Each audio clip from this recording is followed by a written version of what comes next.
Hello, j'avais pas vu que j'avais appuyé sur le bouton je suis en direct. Je suis en direct. Hello tout le monde, j'espère que vous allez bien en cette fin de semaine ou ce début de week-end bientôt pour certains.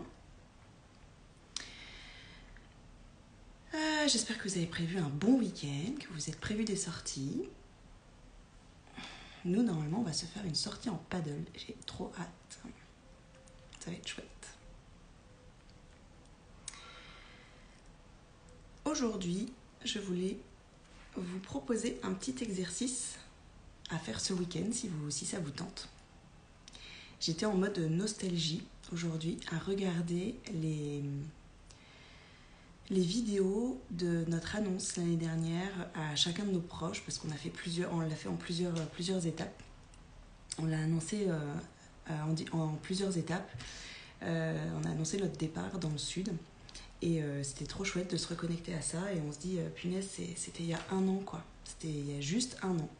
Et comme je vous le dis souvent, on sous-estime énormément tout ce qui peut se passer en un an. Et c'est fou. En tout cas, moi, là, cette dernière année, c'était un peu de la folie. Parce que quand je me projette il y a un an, donc fin juillet, début août, on a appris tout début juillet que notre projet de départ dans le sud avait été possible du côté de mon conjoint, parce que moi, comme je suis libre de travailler où je veux, ça posait pas de problème, mais mon conjoint, c'était pas la même histoire. Et donc on venait de l'apprendre et on était propriétaire à ce moment-là, donc il y avait encore pas mal de travaux dans la maison à finir avant de pouvoir la mettre en vente. Bref, c'était on s'est pris un énorme tsunami en fait à ce moment-là, et jusqu'à la fin de l'année, ça a été 6 mois très très intenses pour gérer tout ça. Sur le coup, on avait tellement hâte de partir que on s'était dit qu'on allait fêter Noël dans le sud. Bon, c'était à un mois près, ça aurait pu être possible quand même. Mais bon, il y avait énormément de choses à prendre en compte. Et voilà, j'étais en plein dans mon programme Fertilité Sacrée. J'étais en énorme remise en question. Je sentais vraiment que j'arrivais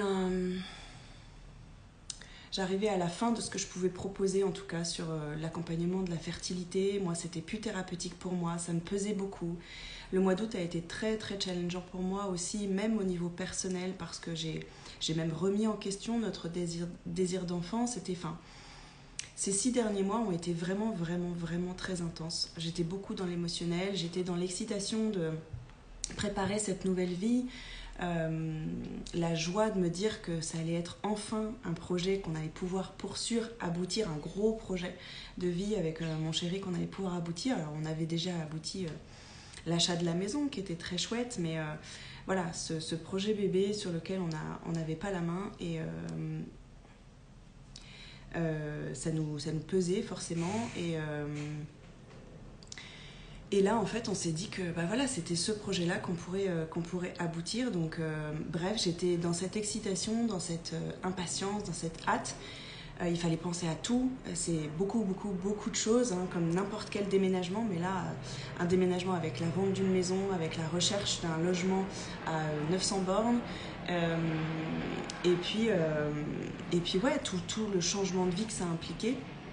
C'était beaucoup, beaucoup de stress, beaucoup d'énergie, beaucoup de fatigue, d'appréhension, de questions, accepter aussi que tout allait changer en fait. Et le changement, comme je vous en ai déjà parlé, ça fait flipper un peu aussi. Même si on se doute bien que ce sera pour le mieux, on se doute aussi qu'il y aura des choses à traverser. Bref, un an après, je suis vraiment, vraiment plus du tout la même en fait. Déjà, on est dans le sud depuis 6 mois maintenant. Même s'il y a eu une étape, quelques semaines un peu difficiles, quelques semaines un petit peu difficiles au début. Je suis désolée, j'ai des messages Instagram bizarres que j'ai pas d'habitude. Il y a eu quelques semaines un peu difficiles au départ. Ça a pris que quelques semaines, et aujourd'hui on est... pour rien au monde, on reviendrait en fait en arrière, et on s'est déjà posé la question si on nous redonnait notre maison en fait en région parisienne, qu'est-ce qu'on ferait mais on la prendrait pas en fait. Si, on la prendrait puis on la revendrait, mais parce qu'elle a pris encore de la valeur avec les prix qu'on flambait là. Mais jamais de la vie on reviendrait en arrière, en fait. Jamais de la vie on reviendrait en région parisienne. Et même là, j'ai encore des amis, de la famille, etc. Et j'ai pas du tout envie, en fait, de remonter en région parisienne. Ça ne m'attire pas du tout, ça ne m'appelle pas. J'ai pas du tout ce besoin, mais même, je n'ai pas envie de quitter, en fait, cette région. Bref, tout ça pour vous proposer de faire cet exercice, en fait, ce week-end, de faire le bilan de tout ce qui s'est passé cette dernière année pour vous. On sous-estime ce qu'on peut faire en un an, mais on sous-estime aussi beaucoup ce qu'on a réalisé en un an. On a toujours l'impression de ne pas avancer assez vite, de ne pas faire assez de choses, que voilà, quand on a des grands projets, des objectifs, des envies, on a toujours envie d'avancer, que ça aille plus vite, déjà d'être arrivé, entre guillemets. Alors que, en fait, quand on fait le point, quand on se pose, je vous invite vraiment, vraiment à le faire parce que je suis certaine, en fait, que vous avez déjà réalisé beaucoup de choses dans cette dernière année pour vous rendre compte à quel point beaucoup de choses ont changé. Replongez-vous dans vos téléphones, dans les photos de votre téléphone, les souvenirs, essayez de faire un bilan, en fait, de cette dernière année et ça vous montrera, en fait, tout ce qui s'est passé, tout ce que vous avez réalisé, compris, vos prises de conscience, prenez le temps en fait de le faire, ça peut se faire en plusieurs fois aussi, hein. On n'est pas forcément connecté et c'est pas toujours simple de se souvenir quand on n'a pas de traces souvent écrites, ceux qui ne posent pas en fait dans un journal ou quoi.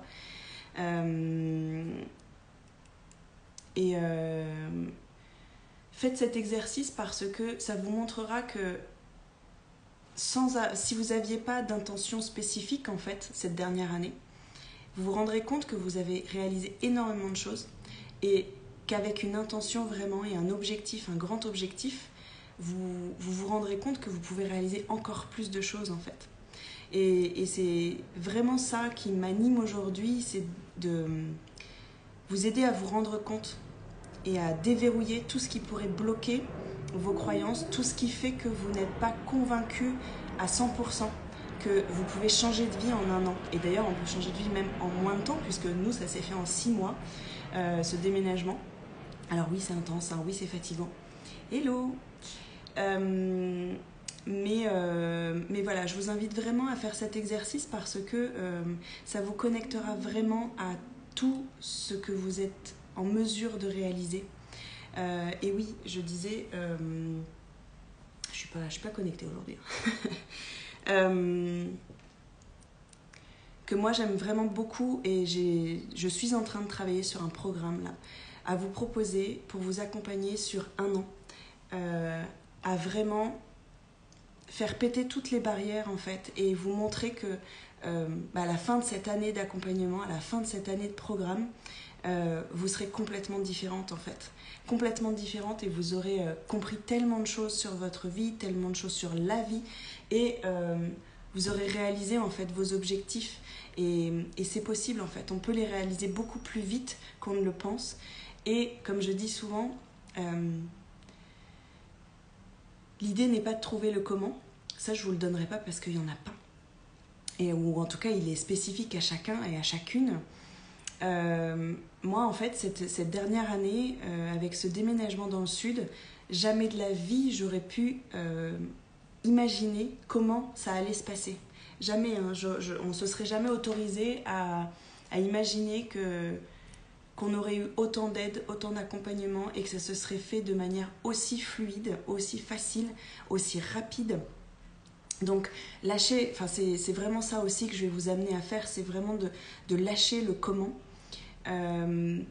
Parce que l'univers a beaucoup plus d'imagination que nous, la vie a beaucoup plus d'imagination que nous et se laisser porter et faire confiance en fait c'est vraiment un état d'esprit, une posture intérieure, de travailler surtout sur son mindset, sur sa confiance et sa foi, ça tout se passe à l'intérieur en fait, c'est vraiment quelque chose d'énergétique, c'est une connexion à l'après, c'est une connexion à notre grand objectif, à notre souhait le plus cher, en ayant la conviction et l'intime certitude que on va le réaliser. Comment, on ne sait pas. À quelle vitesse, on ne le sait pas non plus. Nous, quand on a décidé de partir, encore une fois, on n'avait pas mis d'ultimatum, on n'avait pas mis de date, même si quand on a su que mon chéri pouvait en fait avoir une place dans le sud, on s'était dit qu'on aimerait déménager en décembre, mais il n'y avait aucune pression avec le temps en fait. On voulait que ça se passe de manière la plus fluide possible parce que c'est déjà très challengeant et très fatigant ce genre de changement de vie. Donc on ne voulait pas non plus forcer les choses pour que ce soit trop lourd et trop encore plus fatigant. Mais tout s'est passé de manière tellement fluide. Alors c'est pas pour ça encore une fois que c'était facile et c'était comment on dit, une balade de santé quoi. Mais c'était juste incroyable, c'était juste merveilleux. J'étais comme une enfant l'année dernière, vraiment connectée à cette loi de l'attraction. À chaque fois qu'on avait une nouvelle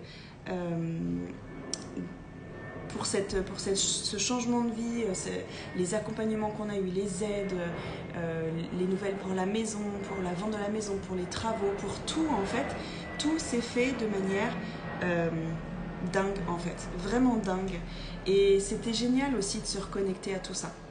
Donc voilà, je suis en train de travailler sur ce programme d'1 an, puisque voilà, c'est toujours dans le cadre de mon challenge Rendez-vous dans 1 an, dans le cadre de ce que j'arrête pas de répéter, que on sous-estime énormément tout ce qui peut se passer en 1 an. Et je pense que ce sera merveilleux en fait, d'évoluer tout ensemble sur 1 an avec des programmes en fait tous les mois pour déverrouiller des choses, pour repartir du début, pour vraiment vous reconnecter à la confiance que c'est possible, à cette loi d'attraction qui est en chacun de nous, à l'abondance, à vos objectifs, à vos rêves aussi, parce qu'on n'est pas tous capables de rêver. On s'autorise pas, c'est pas on n'est pas capable, c'est qu'on ne s'autorise pas tous à rêver. Et voilà, ça mêlera vraiment coaching, mentorat, thérapie comme j'aime, activation énergétique. Bref, je suis en train de travailler sur tout ça et j'adore. J'adore et j'ai vraiment hâte de vous le proposer. J'aimerais vraiment que ça commence à la rentrée pour la symbolique. Je me mets pas la pression sur ça non plus, mais j'ai vraiment hâte de vous en reparler en tout cas. Et en attendant, voilà, je vous propose pour ce week-end de faire cet exercice de bilan en fait de cette dernière année écoulée, de tout ce que vous avez réalisé, de tout ce qui s'est passé dans votre année et de vous rendre compte à quel point 1 an ça paraît court et en même temps il peut se passer tellement de choses. Et je trouve que c'est un exercice vraiment top pour se reconnecter à la magie de la vie, à tout ce qu'on est capable de faire. Et encore une fois, c'est rien en fait là, ce que vous avez vécu cette dernière année, ça peut être encore plus grand, ça peut être vraiment, vraiment beaucoup plus grand si vous vous autorisez à vous connecter à vos rêves et si vous vous autorisez à y croire, à croire que c'est possible de les réaliser et que c'est pas juste quelque chose de joli et d'impalpable et qui vous aide à vous endormir en fait, c'est des rêves que vous pouvez réaliser et j'ai vraiment envie de vous accompagner à le faire en tout cas. Voilà pour mon live un peu particulier de la journée, un peu avec la connexion bizarre et informatique, enfin téléphonique et dans ma tête. Tout n'était pas connecté. Mais en tout cas, j'espère que ça vous parlera. Je vous souhaite une belle fin de journée et je vous dis à demain.